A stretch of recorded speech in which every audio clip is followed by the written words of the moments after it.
What's up, everybody? I want to take a second to show you the new Phoenix this year. It's been really busy, so I haven't had a chance to do my walkthrough video yet, but I'm on my way down to stage 1 in Kissimmee, Florida. I had to stop at the Suzuki office here in Tampa, and I figured let's take a second to do this real fast in the parking lot. It's exciting. This is a 21 PHX, and the really cool part about this year's boat is I'm running the new Suzuki, which is all digital hot foot, digital shifter. This is it. It's already, I stopped in Gainesville and fished a little bit in some places in Florida, so it's a little dirty right now, but I got the 12-inch Bob's machine jack plate. Since I've been running Phoenixes, I've been running that 12-inch Bob's. I run the 8-foot power pole blade. This motor right here has phenomenal hole shot, and everyone's asking me about what prop that I run on this thing. Right now, the best one that I found out there is just this 26-pitch Scorpion, depending on what model you got or whatever, but that is a cheap, tough prop. It's like a $400 prop, and you can get them. So I like running that prop. It's pretty tough. You come to the back here. I changed my battery setup a little bit.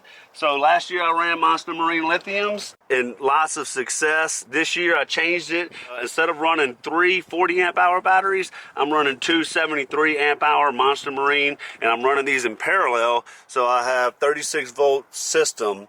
So that's 2 36 volt batteries working together. And then I have a 12 volt 100 amp hour. We don't use live wells, so that's more than enough battery power for me. And then Monster Marine has the new charging system. You can't see that.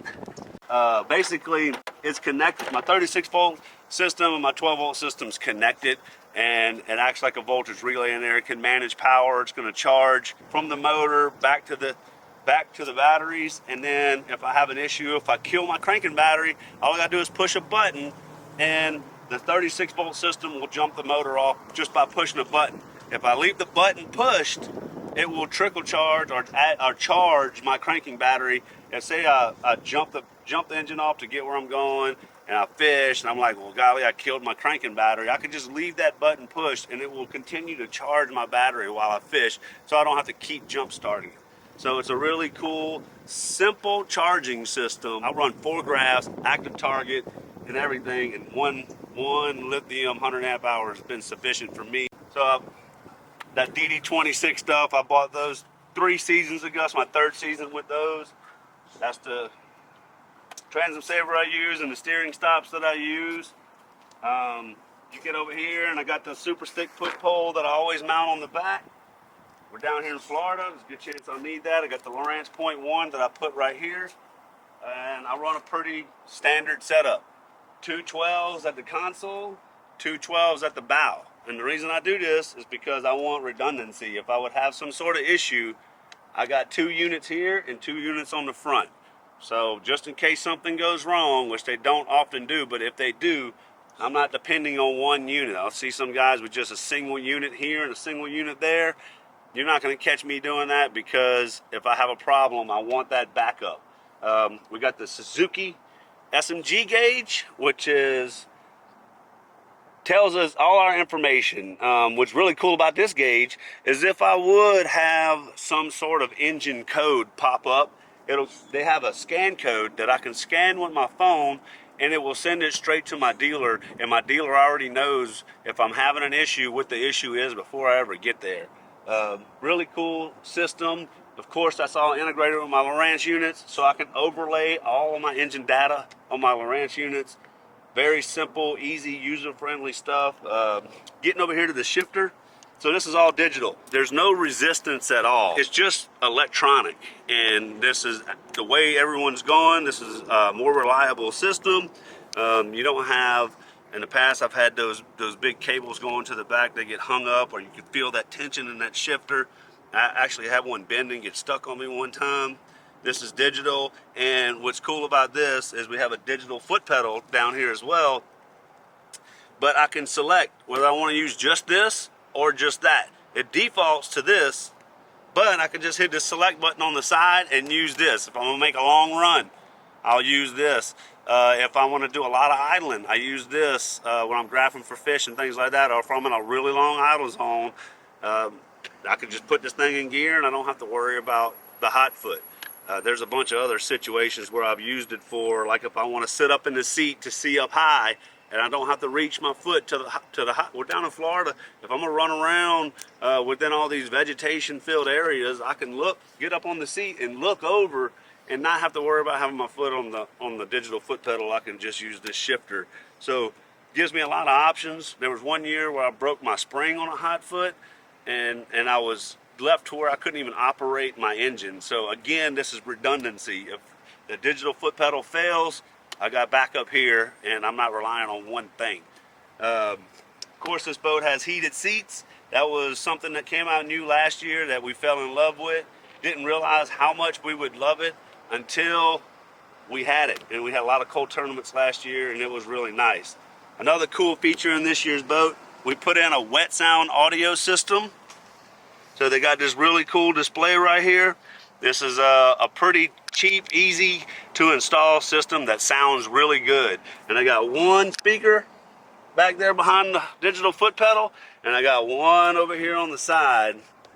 And I like to listen to my tunes whenever we're making runs, tournament morning, it hypes me up. Or a lot of times in practice when I get bored, I'll listen to a podcast or turn on some good music and stay in the zone that way. Put my power pole switches right here, my Bob's machine switch right there. I run the 21 PHX because it's Phoenix's biggest boat. This is their rough water boat. But I got this boat last year and I fell in love with it. Believe it or not, because don't misunderstand, just because it's their biggest boat, this boat actually gets really shallow. It drafts less water. It gets shallower than a smaller boat because it has more displacement. So with lithium batteries in the back and this big platform, you'll be surprised. I can get really, really shallow, like in some dirt. A lot of times I'm wondering how is the boat floating right now, and it just goes and goes and goes.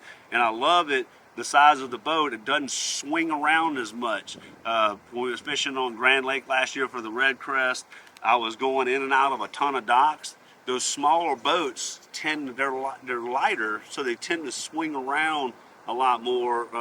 And so going in and out of those docks, it would swing and hit the dock that I was just leaving. Well, this one, it seems to follow the trolling motor better. So going in and out of docks, I felt like it was better. And one of the most important reasons I like the 21 PHX is because nowadays, if you're not scoping, you hoping is what they say. The active target has been crucial to all of our tournaments.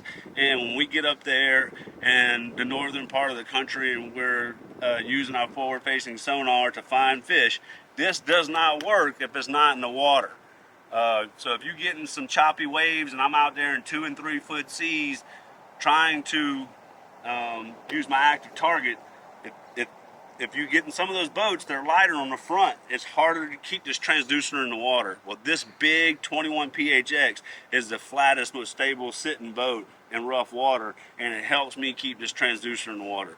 And so I learned that lesson. That's the stuff that's really important to me. That's the stuff that helps me put money in my pocket when I'm fishing tournaments. So I'm all about functionality, being #1 priority over everything. I don't need to be the fastest boat in the water. We have lines in, lines out, so I'm not worried about speed. This boat runs about 70 miles an hour with 2 people, and it's a 70-mile-an-hour boat. No matter what brand motor you run, it's a 68 to 70-mile-an-hour boat. It's their biggest one they make. It's not their fastest one, but all the other reasons why I have this boat is and the comfort. I spend all year long working out of this thing, and just preserves my body more. Whenever we spend so many days on the water, it just I feel better at the end of a day in this big boat than I do a smaller boat. And then, as you can see, I got 2 Lowrances up here. Another cool thing I added, I don't have it on here right now because we've been towing with the cover, but I got the Taddo Design GoPro mounts, so we'll capture footage facing back this way, and then I put the Taddo Design on the back. Really cool mounts that Matt Herron, our buddy that fishes the Elite Series, He makes those, and that works really good. So excited about this rig this year. It's sad to say, but this is basic compared to what some guys are doing. But if I can't catch them with just this active target and these two screens up front, I still like to have my head up a little bit and look for the fish and be able to do my thing. So this is about as advanced as I'm going to get, and I will catch them fine with that. And so I want to go through the boat real quick and show everybody we pretty much have all the same sponsors as we've had the last couple of years, and excited to get the Bass Pro Tour kicked off. And I'll see you guys at Stage 1 in Kissimmee.